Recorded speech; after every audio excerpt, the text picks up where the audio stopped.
안녕하세요. 두 아이를 키우고 있는 평범한 40대 중반 아빠입니다. 딸과 아들을 키우고 있는 저는 아버지로서 정말 잘 키우고 싶다는 욕심이 있답니다. 험한 세상이지만 내 식구들한테만큼은 든든한 등대 같은 가장이자 남편이 되어주고 싶어요. 하지만 슈퍼맨 같은 가장이 되어주기엔 제가 많이 부족했던 것 같네요. 분명히 잘 살고 있다고 생각했는데 큰 사건을 겪고 조금씩 삶의 태도를 바꿔나가고 있답니다. 모든 부부가 비슷하겠지만 저와 아내는 잘 살아보겠다는 큰 포부를 안고 결혼을 했었어요. 그리고 분명히 결혼해서 가정을 꾸리고 나면 잘 살 거라고 생각했었답니다. 하지만 한 가정을 이루고 아이들을 키운다는 건 쉬운 일이 아니라는 걸 이제야 깨달았어요. 솔직히 사건을 겪기 전까지만 해도 저만한 가장은 괜찮다고 생각했습니다. 그리고 저 정도면 헌신하는 아버지라고 생각했거든요. 이런 거만한 태도를 바꾼 사람은 옛날이나 지금이나 아내였습니다. 그만큼 제가 가장 믿고 의지하던 아내는 정말 천사 같은 사람이었어요. 외유내강이라는 말이 가장 잘 어울리는 아내를 처음 만난 건 친구의 돌잔치에서 만나게 됐습니다. 첫눈에 아내한테 반한 저는 친구한테 아내를 소개시켜달라고 졸랐어요. 그런데 아내는 어쩜 그렇게 차가운지 단칼에 저를 거절한 거예요. 그래서 남자 만날 마음이 없다는 아내의 말에 나한테 관심이 없나 보다 생각하면서 단념하려고 했었죠. 그런데 정말 처음 본 이후로 아내의 모습이 잊혀지질 않았어요.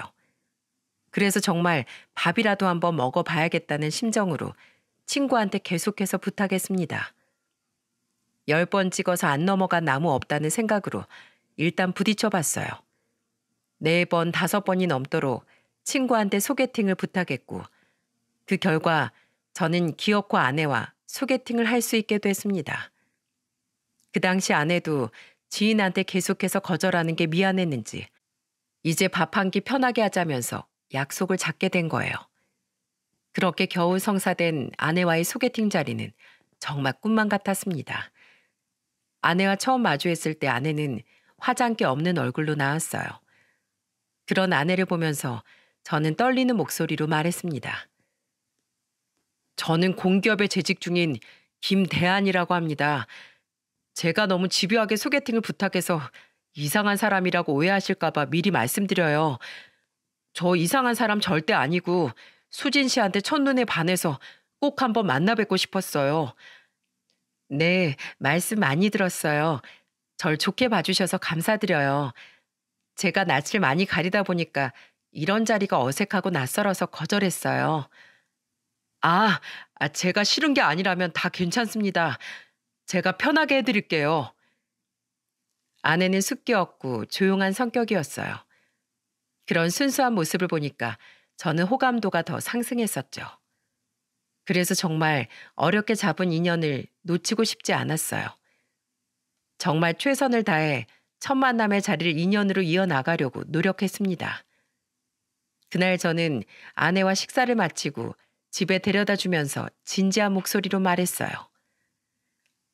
오늘 정말 즐거웠어요. 이렇게 만나 뵙고 나니까 전 소진 씨한테 더 반했어요. 그래서 더 만나보고 싶은데 어떠세요?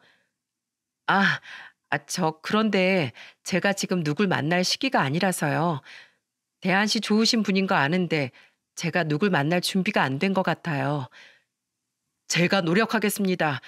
그러니까 기회만 주세요. 아직 연애할 때가 아니라면서 저를 밀어내던 아내한테 저는 적극적으로 구애했어요. 정말 그때 심정은 10번 찍어서 안 넘어가는 나무 없으니까 그저 아내를 기다리겠다고 다짐했습니다. 무엇보다 아내만큼 제 마음에 드는 여자도 없었어요. 그래서 정말 순수하고 착한 아내에게 적극적인 구애를 했지만 3년이나 퇴짜를 맞으면서 견뎌야만 했죠. 한 사람에게 3년 동안 퇴짜를 맞다 보니까 아내도 처음엔 절 불편해하다가 어느새 친구처럼 대하고 있더라고요. 아내한테는 여동생이 한 명 있었는데 둘이서 같은 집에서 살고 있었답니다. 그래서 집 앞까지 찾아와 아내한테 꽃다발을 주는 저를 보면서 처제가 절 보며 장난스러운 목소리로 말한 적도 있었어요. 어머, 오늘은 꽃다발 들고 오셨어요? 이 정도 정성이면 언니도 못 이기는 척 좀 받아줘. 너무하다 진짜. 넌 신경 쓰지 말고 먼저 들어가. 언니가 알아서 할게. 잘 생각해 언니. 몇 년째 한결같이 퇴짜 맞으면서도 언니만 찾아오는 남자 드물어.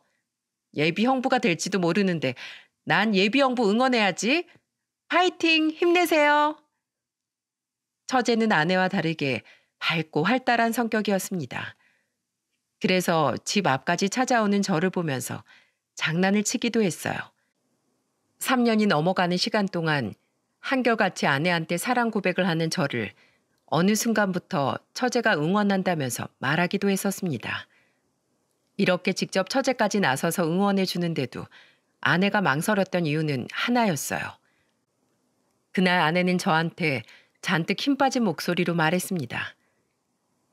제 동생 보셨죠? 저 힘들게 번 돈으로 전부 동생 등록금 내고 있어요. 저 8살 때 부모님 이혼하시고 저랑 동생 둘만 의지하면서 살았어요. 그래서 저 책임지고 여동생 대학교까지 졸업시키고 사회에 자리 잡는 것까지 봐야 돼요.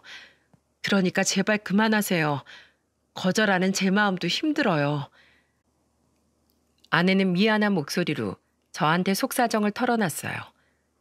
몇 년째 이어진 고백에 아내는 거절하는 것도 지친다면서 말하는 겁니다. 그때 너무 제 감정만 일방적으로 전했나 싶은 생각에 미안하더라고요. 그래도 저는 삶에 지친 아내한테 힘이 되어주고 싶었습니다. 그래서 미안한 표정으로 절 보고 있는 아내한테 제가 단호하게 말했어요. 그럼 더 저를 만나보세요. 제가 소진 씨 힘들지 않게 옆에서 꼭 같이 버텨줄게요. 저 정말 자신 있어요. 비가 오나 눈이 오나 한결같이 옆에서 힘이 되어주겠습니다. 제가 아내한테 단호한 목소리로 말하자 아내는 놀란 표정을 짓고 있었습니다. 그리고 저의 단호한 다짐을 들은 아내는 저의 끈질긴 고백을 받아주었어요. 몇 년 동안 거절하던 제 고백을 아내가 왜 받아줬는지 아십니까? 바로 제가 언제나 곁에 있어주겠다고 말했던 고백이 아내의 마음을 움직였던 겁니다. 나중에 알게 된 사실인데 아내는 부모님이 이혼하면서 할머니 할아버지와 살게 됐다고 했어요. 아내가 8살, 처제가 2살이었을 때 이혼한 부모님은 완전 남남처럼 살았다고 했어요. 심지어 얼굴도 본 적 없는 장모란 사람은 이혼 후 한 번도 아내와 처제를 보러 온 적이 없다고 했습니다. 그것도 모자라 이혼한 지 몇 년도 안 돼서 다른 남자와 새 살림까지 차려버렸다고 했어요. 그렇다고 아내와 처제를 맡아서 키우던 장인이 성실한 사람도 아니었던 거예요. 매일같이 술만 마시고 놀고 먹기 바쁜 사람이었던 겁니다. 어떻게 엄마라는 사람이 이런 사람한테 자식들을 맡기고 새 살림을 차릴 수 있었을까요? 얼굴도 한 번 본 적 없던 장인 장모는 제가 생각해도 너무 야속했습니다. 특히 아내가 처음으로 옷가게 일하면서 번 돈이 생겼을 때 술꾼인 장인과 다툰 적도 있었다고 했어요. 20살 초반에 힘들게 돈 번 딸한테 술에 취해서 이런 말까지 했다고 합니다. 돈 내놔. 내가 너 오늘 알바비 들어오는 날인 거 모를 것 같아? 당장 내놔. 꼴에 돈 좀 벌었다고 치킨 사온 거 봐. 싫어. 싫다고. 할머니 할아버지면 몰라도 아빠한테는 한 푼도 못 줘. 제발 술만 마시지 말고 아빠도 나가서 일 좀 해. 뭐야? 어디 기집애가 대들어 대들기. 좋은 말로 할 때 돈 내놔. 이게 아주 좋은 말로 하니까 못 알아먹네. 술에 취한 장인은 큰딸이 번 돈을 갈취하려고 폭언도 모자라 폭행까지 했다는 거예요. 아내가 말하면서도 트라우마로 남은 기억에 힘들어하길래 저는 손을 꼭 잡아줬습니다. 힘겨운 시간을 여리디 어린 아내가 홀로 견뎠을 생각을 하니까 제 마음이 다 아파왔어요. 그 후 알코올 중독자였던 장인이란 사람은 아내가 25살 때 세상을 떠나고 말았습니다. 매일같이 술을 물처럼 마시니까 건강할 리가 있었겠습니까? 그래서 아내와 처제는 할머니, 할아버지와 살았던 겁니다.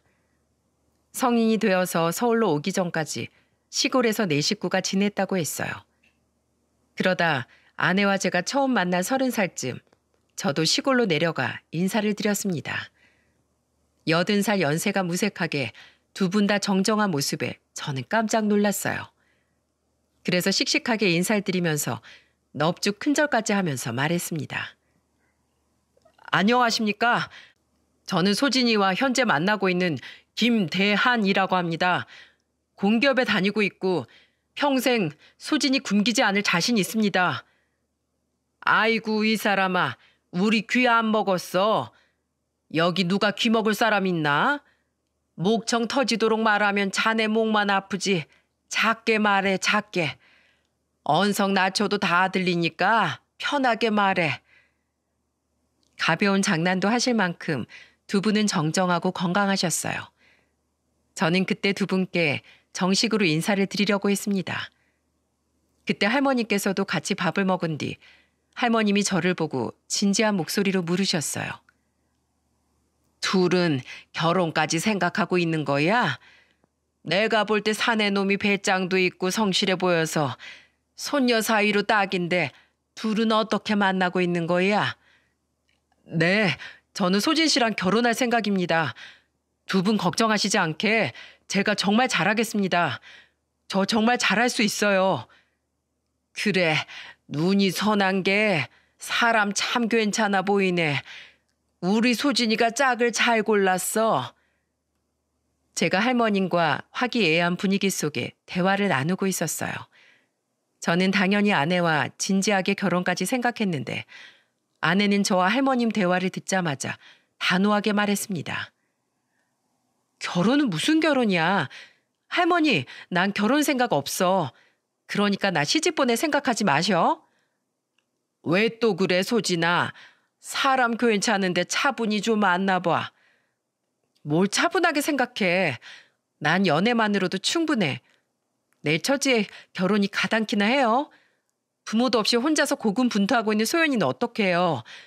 걘 내가 지켜줄 거예요. 저는 정색을 하면서 말하는 아내의 말에 깜짝 놀랐어요. 처제와 사이가 끈끈하다는 건 알고 있었지만 이 정도로 끈끈하다는 건 몰랐거든요. 아내의 말에 할머님과 할아버지도 깜짝 놀라셔서 저는 황급히 아내를 데리고 자리에서 일어났답니다. 그리고 그날 이후 저는 아내에게 진지하게 결혼에 대해 논의를 했어요. 시골 내려가기 전에도 아내한테 진지하게 결혼에 대해 말을 했지만 아내는 진지하게 듣지 않았던 겁니다. 그래서 저는 아예 아내한테 아주 기발한 대안을 내놨어요. 아내는 처제를 혼자 둘 수 없다고 생각해 결혼을 안 하려고 했던 거기 때문에 저는 그에 맞는 대안을 가져온 겁니다. 그때 아내한테 저는 자신감에 찬 목소리로 말했어요. 수진아, 나랑 결혼하자. 내가 너 정말 행복하게 해줄게. 내가 몇 번이나 말해. 난 내 동생 혼자 두고 못 간다니까? 그래, 그거 말이야. 내가 아주 좋은 생각이 났어. 우리 아버지한테 2층짜리 주택이 있거든? 2층짜리 주택이라고 해봤자 대단한 건 아니고 오래된 빨간 벽돌로 된 주택이야. 거기가 1층, 2층으로 나눠져 있는 주택인데 처제를 우리 집으로 데리고 와서 같이 살면 어때? 뭐라고? 내 동생도 거기서 같이 살자고?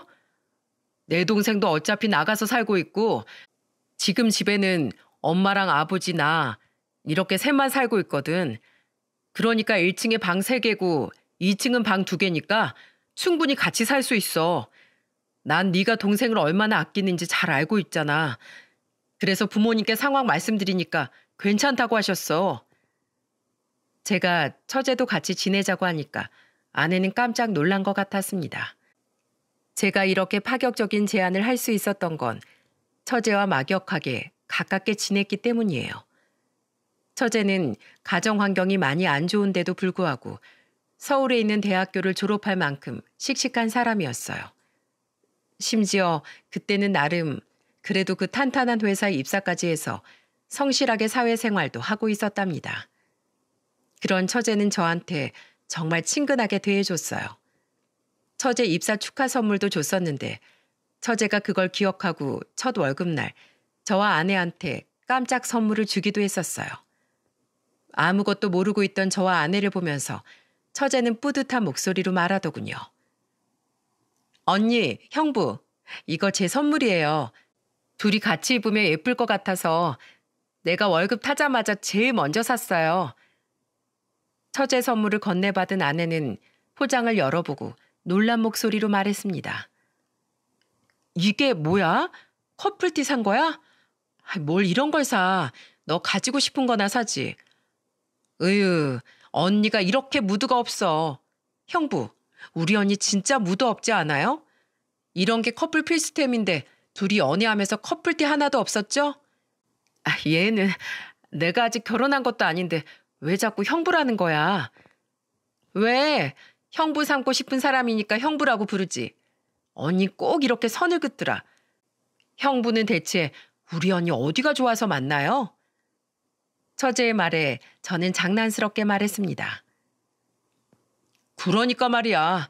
나도 처제를 처제라고 부르고 싶은데 언니가 엄청 뭐라 하는 거야. 내가 꼭 처제를 처제라고 부르고 형부를 형부라고 부를 수 있게 언니한테 더 잘해볼게. 아유, 닭살. 우리 언닌 이런 사람 두고 왜 고민하나 몰라? 저는 처제와 이런 장난까지 칠 만큼 막역한 사이가 됐어요. 항상 밝고 긍정적이었던 처제 덕분에 정말 여동생이 생긴 기분이었어요. 남동생밖에 없던 저한테 처제는 그야말로 친여동생 같은 존재였어요. 그렇게 저희 아버지의 배려 덕분에 저는 아내와 결혼을 하게 된 겁니다. 아버지 집에 처제까지 들어와 사는 걸 저희 식구들이 모두 찬성해 줬거든요. 처음에 처제는 어색해하긴 했지만 저희 어머니도 워낙 넉살 좋은 분이라 처제도 딸처럼 품어줬답니다. 결혼하고 이사를 왔을 땐 좀 어색했지만 처제의 밝은 성격 덕분에 부모님도 처제를 받아들이기 쉬웠어요. 시간이 좀 지나자 부모님과 처제는 호칭도 서로 편하게 하며 지낼 정도였습니다. 부모님은 처제를 딸처럼 친근하게 이름으로 불렀고 처제는 저희 부모님을 어머니 아버지라고 부르면서 편하게 지냈어요. 처제는 20살 때부터 아내와 살아서 요리도 잘했어요. 반찬을 하나 해도 온 식구가 먹을 수 있게 넉넉하게 만들었습니다. 저희 어머니가 밖에서 모임 나가는 걸 좋아해서 반찬을 대신 만들어주는 처제 솜씨에 감탄하면서 말했어요. 아유, 우리 소연이 누가 데리고 가려나. 얼굴도 이쁘고 회사도 잘 다니고 이렇게 음식까지 잘하면 어느 집에 가도 예쁨만 받겠네. 아니에요. 아직 많이 부족해요. 저한테 너무 잘해주시니까 제가 이렇게라도 하고 싶어서 하는 거예요. 어머님 입맛에 맞으시다니까 다행이에요. 말도 어쩜 저렇게 예쁘게 할까. 정말 내 딸이면 남주기 아까워서 시집 못 보내지. 넌 월급도 알뜰살뜰 잘 모은다면서 월급에 얼마나 저금한다고 했었지? 저야 뭐 딱히 돈 쓸 곳이 없어서 지금 거의 월급의 80% 이상 적금 들고 있어요. 벌 수 있을 때 벌고 아낄 때 아껴둬야죠. 아이고 야물딱지다. 진짜 이런 여자 누가 데려갈지 그놈은 정말 복 받았네. 복 받았어. 어머니가 정말 극찬을 할 만큼 처제는 요리면 요리, 경제력이면 경제력, 성격까지 뭐 하나 빠지는 구석이 없었어요. 그러니까 정말 언니네 시댁 식구와 살면서도 원만한 관계를 유지할 수 있던 거 아니겠습니까? 심지어 처제는 저한테도 정말 싹싹하게 잘했어요. 한 번은 처제가 보너스를 받았다면서 저한테 신이 난 목소리로 말하더군요.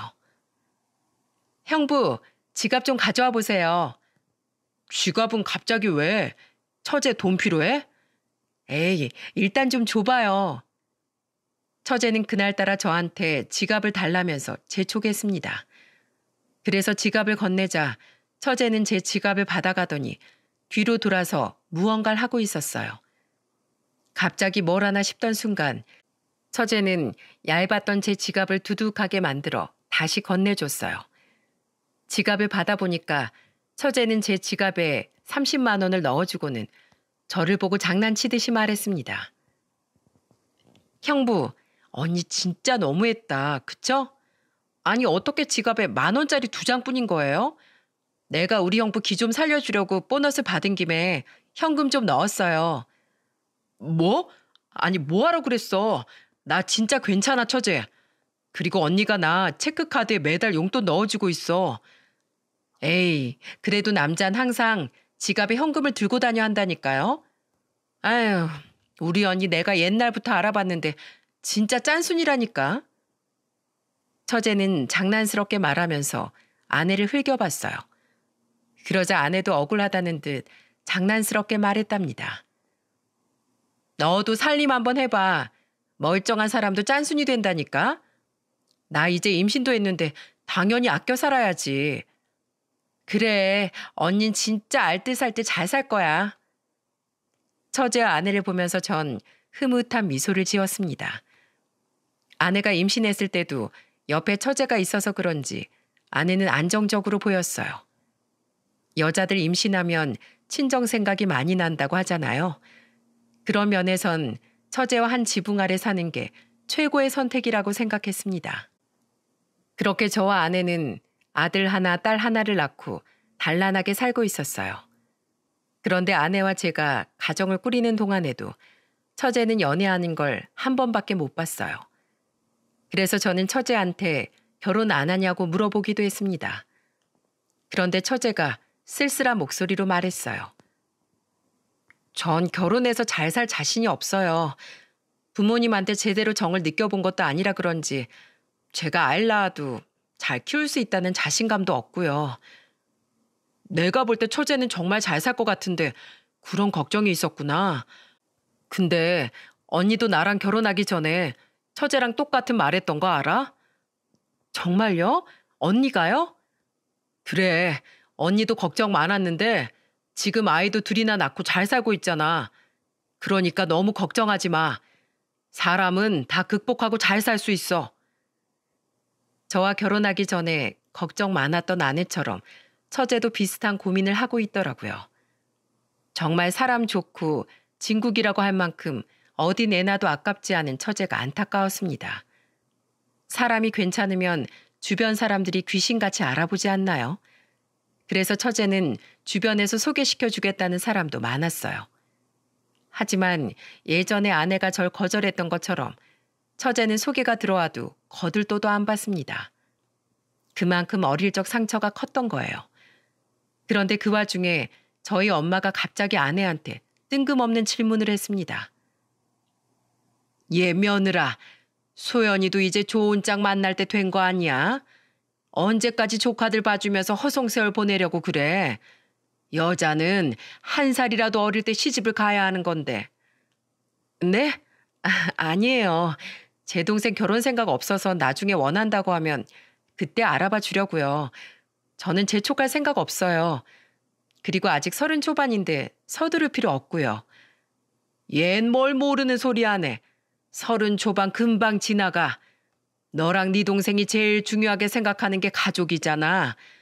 소연이 보니까 조카들 끔찍하게 아끼던데 네 동생도 빨리 좋은 남자 만나서 행복한 가정을 꾸려야 될 거 아니야. 언제까지 이렇게 언니 부부 옆에서 살려고 그래. 내가 소연이 짝으로 정말 괜찮은 사람을 알게 됐거든. 내 친구 지인 아들인데 회사도 대기업 다닌데 무늬만 대기업인 그런 곳이 아니고 탑 대기업이라니까. 저는 엄마가 나서서 처제 손자리를 알아봐 주는 게 조금은 불안했어요. 워낙 사람 만나는 걸 좋아하던 엄마는 처제 짝으로 딱 맞는 사람이 있으면 아내한테 제일 먼저 보여주면서 말했어요. 그때도 엄마는 대기업 다니는 남자라면서 호들갑을 떨면서 아내한테 말하더군요. 자세히 좀 봐봐. 30 후반인데 딱 보니까 둘이 나이 차이가 한 7살 차이면 적당하잖아. 걔도 아직 여자를 못 만나서 아주 진짜 많이 외로워한다고 하더라고. 얼마나 알뜰한지 이 남자도 취미가 저금이라고 할 만큼 돈만 모으고 산다더라. 남자는 이런 남자 만나야 되는 거 네가 잘 알잖아. 네, 어머니. 제가 한번 잘 말해볼게요. 이런 남자 흔치 않으니까 만나서 밥이나 먹어보라고 해. 아내는 엄마의 제안에 처제랑 상의해 보겠다고 했어요. 그리고 한참을 고민하더니 그날 저녁 처제한테 넌지시 물어보더군요.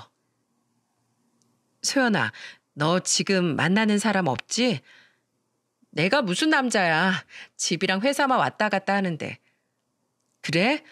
다른 게 아니고 시어머니가 괜찮은 남자 너 소개시켜 주고 싶다고 하셔서 들어보니까 내가 들어도 괜찮은 사람 같아서 한번 만나보는 게 어떤가 해서.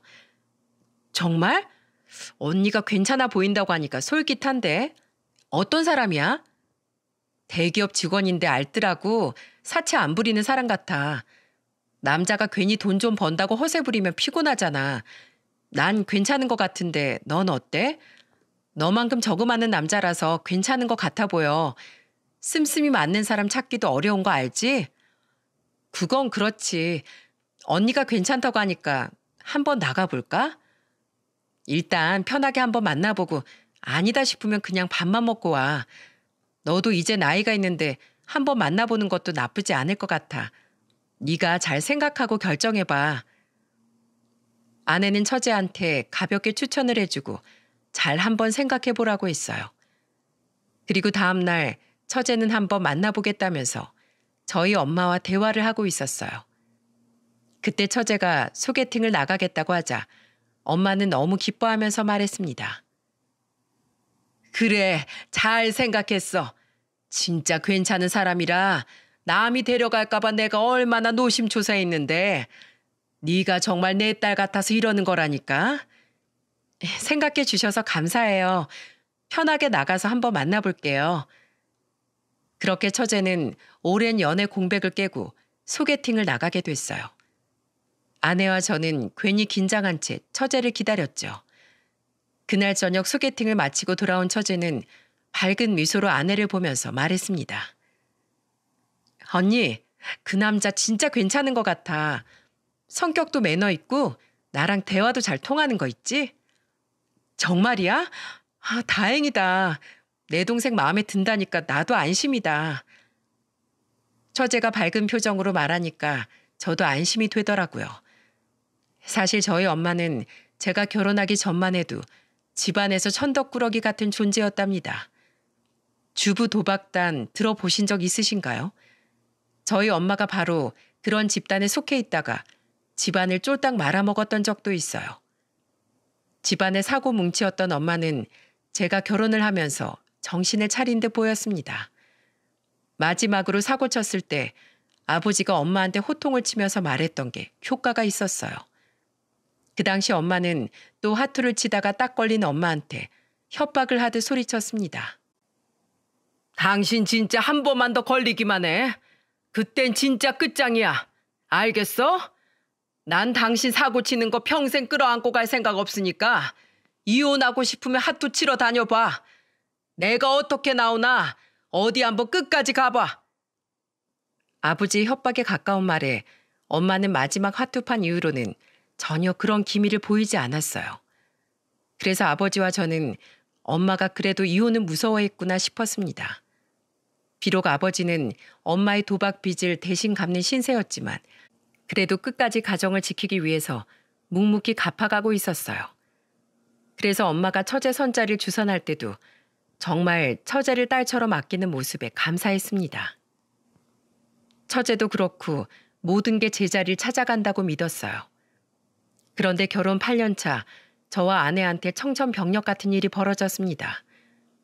정말 착하게 법 없이도 살 만큼 정직하게 살았는데 왜 저한테 이런 일이 생겼는지 믿을 수가 없었어요. 그때 아내는 건강검진을 받다가 유방암 판정을 받게 된 거예요.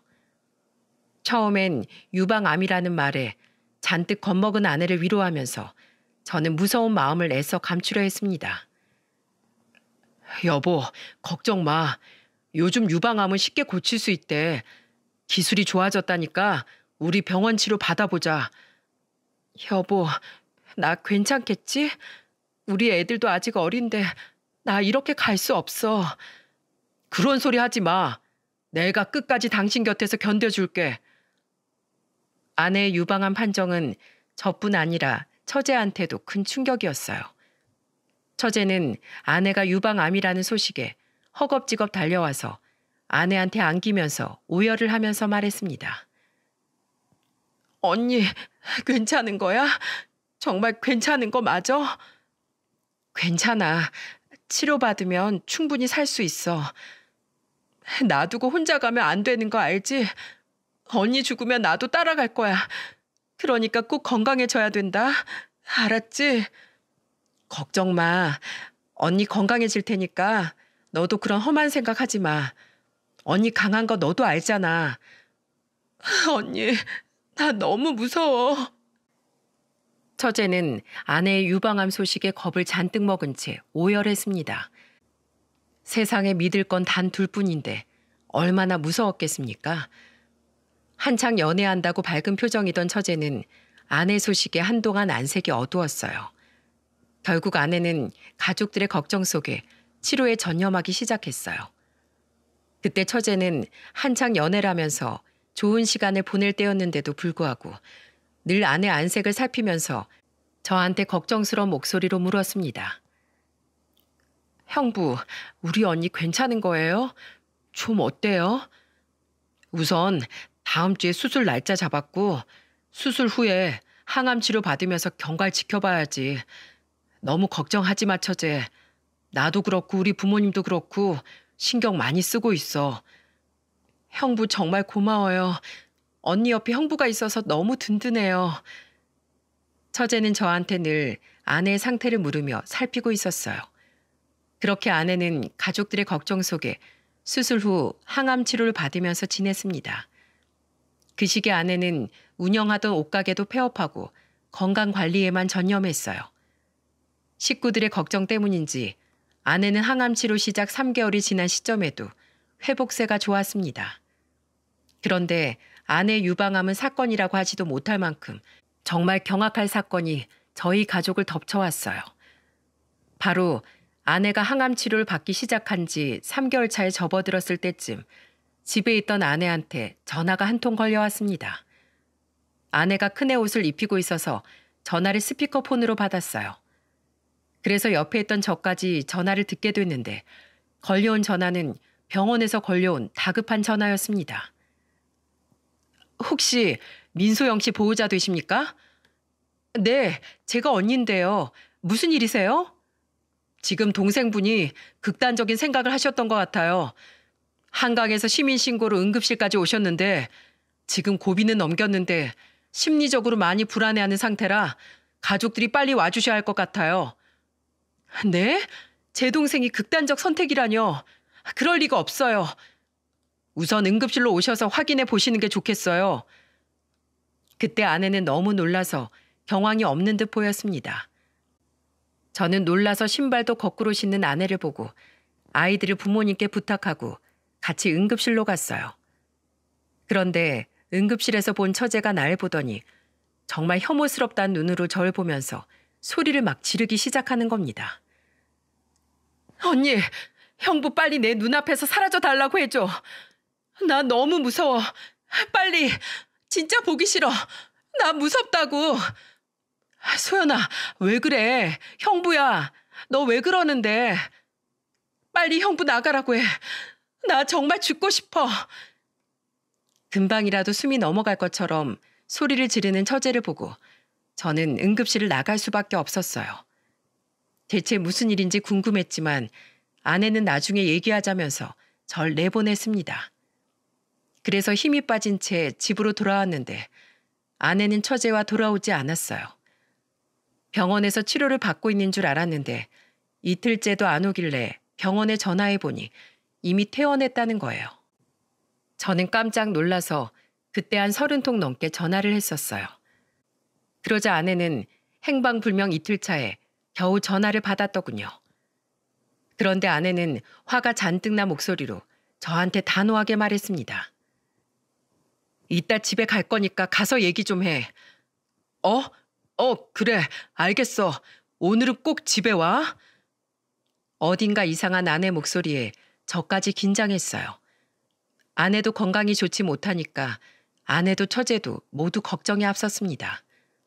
그날 퇴근 후 바로 집으로 가서 아내를 노심초사 기다렸죠. 그런데 그날 집에 돌아온 아내는 저한테 언성을 높이면서 말했습니다. 당신, 내 눈 똑바로 봐. 나 속인 거 있어, 없어? 나 지금 정말 미친년처럼 무슨 행동할지 모르니까 사실대로 말해. 당신 왜 그래? 대체 무슨 일인데? 나 정말 아무것도 몰라. 저는 정말 결백할 만큼 아무것도 몰랐어요.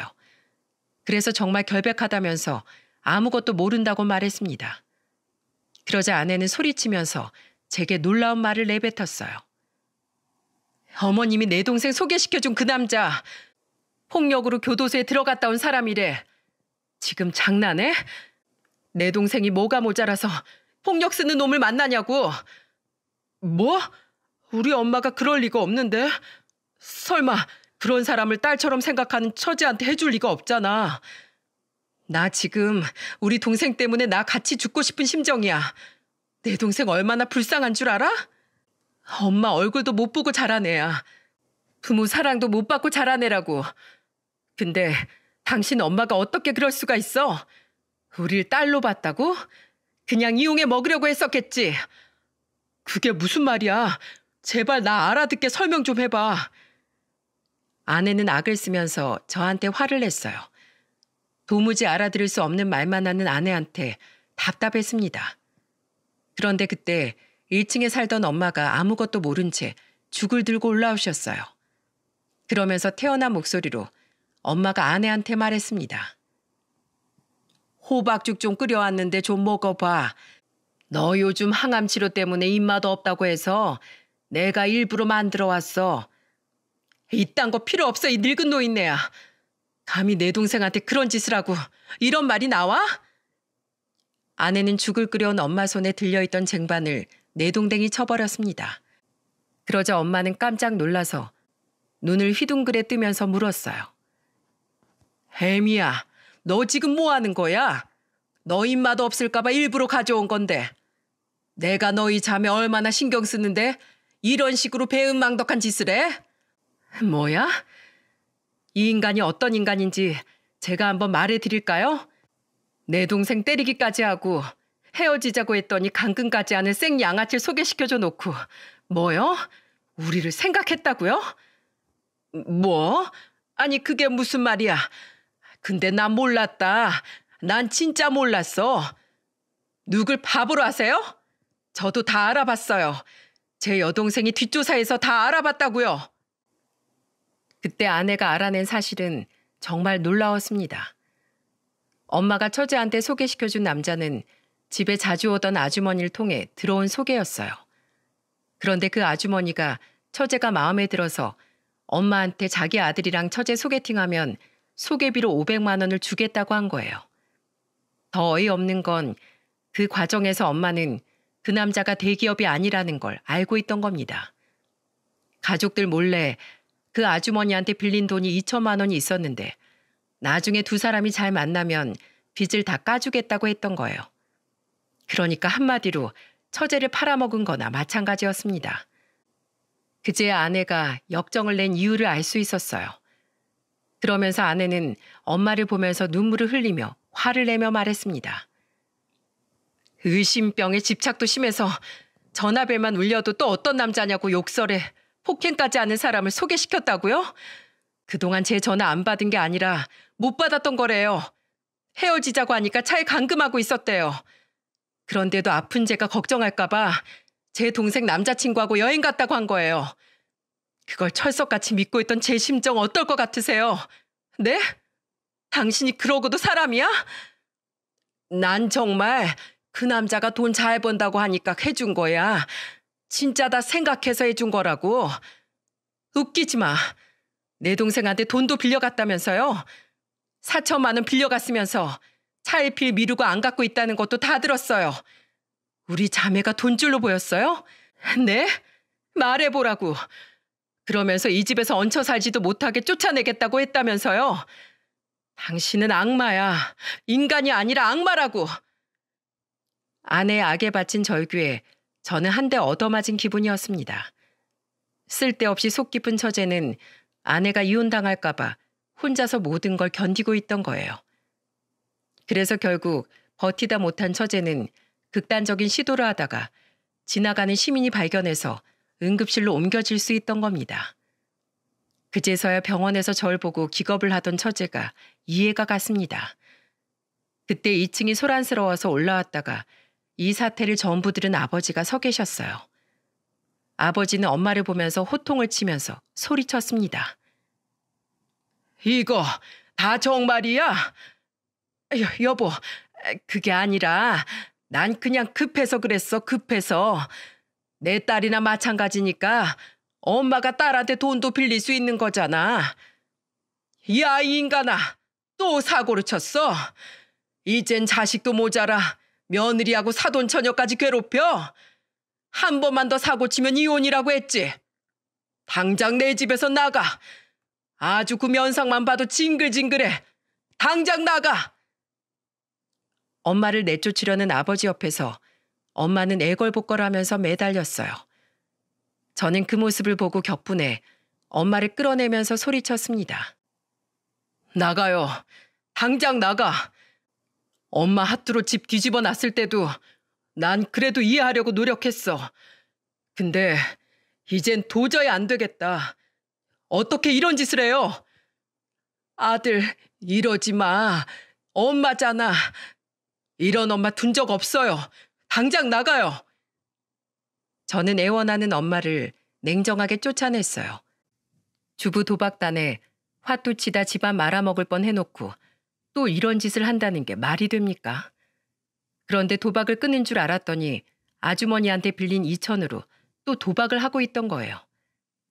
그래서 아버지는 그때 엄마 격하게 싸우면서 엄마 머리를 가위로 다 잘라버리기까지 했습니다. 정말 상상도 못할 만큼 엄마는 아버지한테 맞기도 했어요. 그도 그럴 것이 아버지는 엄마랑 사는 내내 도박빚 갚느라 허리가 휠 지경이었습니다.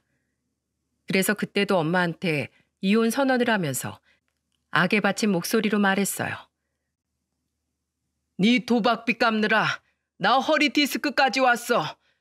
그래도 다시는 안 그러겠지 믿었던 날 또 이렇게 배신해?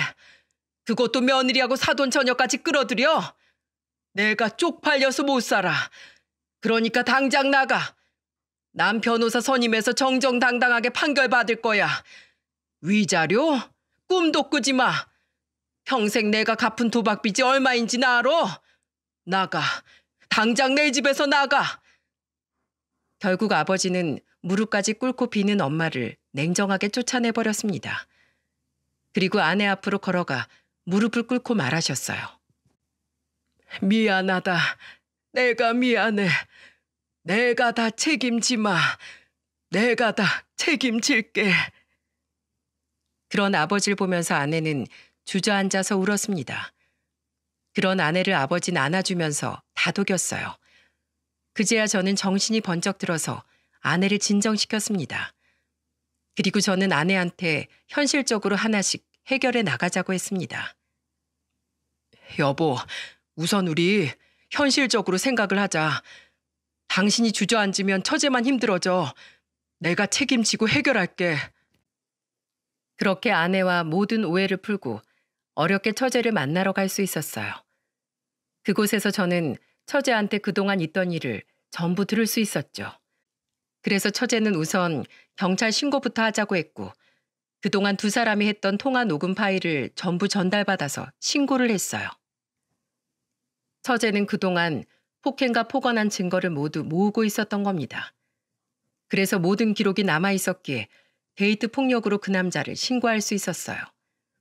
요즘 사회적으로 데이트 폭력이 엄청난 문제이지 않습니까? 그런데 알고 보니까 그 남자는 이게 처음이 아니었어요. 정말 엄마라는 사람이 원수라고 할 만큼 화가 났어요. 결국 그 남자는 모든 증거를 들이미니까 손도 못 써보고 법의 심판을 받고 구속되고 말았습니다. 한동안 콩밥을 먹게 될 범죄자의 최후의 모습이었죠. 정말 처제한테 미안했어요.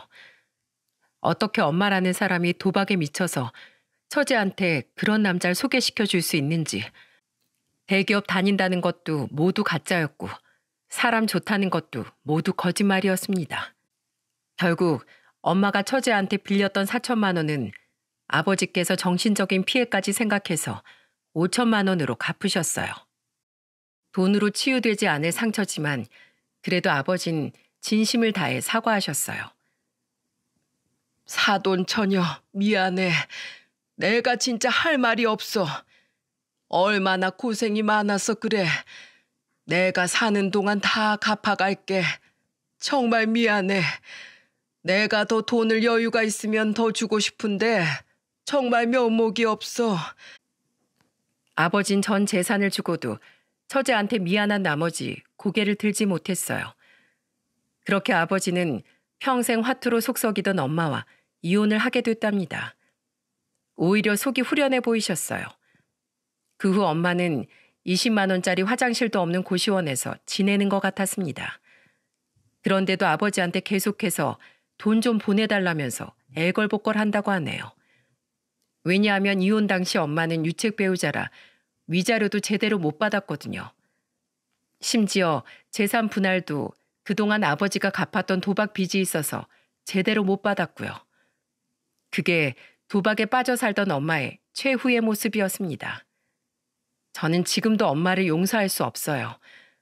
어렸을 때부터 그렇게 우리를 힘들게 하더니 이젠 제 아내와 처제까지도 위험에 빠뜨렸다는 게 용서가 안 됩니다. 3년이 지난 지금도 저는 그때만 생각하면 피가 거꾸로 솟는 것 같아요. 지금도 저희는 처제와 같이 살면서 오순도순 지내고 있답니다. 처제는 그날의 상처에 많이 벗어난 듯 보이지만 여전히 남자를 만나는 거 무서워해요. 그래도 당시에 비하면 많이 좋아진 상태라 저희 아이들과도 잘 지내고 있답니다. 우리 집안의 두 여자, 아내와 처제를 저는 끝까지 지켜주려고 노력 중이에요. 저도 그때 충격이 너무 커서 처제나 아내가 잠시만 연락을 안 받으면 걱정부터 앞선답니다. 이렇게 사연을 쓴 것도 시청자 여러분들은 쎄한 사람이 있다면 무조건 피하시라고 말씀드리고 싶어서예요. 데이트 폭력 우습게 볼 문제가 아니고 언제든 내 일이 될 수도 있는 일이었어요. 요즘 참 사람 믿기 힘든 시기지 않습니까? 이곳은 아무래도 여성 시청자분들이 많을 것 같아 경각심을 갖길 바라는 마음에 사연을 쓰게 됐네요. 가족들과 행복한 나날들 무탈히 보낼 수 있도록 모두 사람 조심하면서 지내길 바라겠습니다. 씁쓸한 당부지만 정말 사람 조심하면서 안전한 하루 보내시길 바랄게요. 제 사연은 여기까지고요. 저희 가족 평생 서로 지켜주면서 행복하게 살겠습니다. 많은 응원 부탁드릴게요. 감사합니다.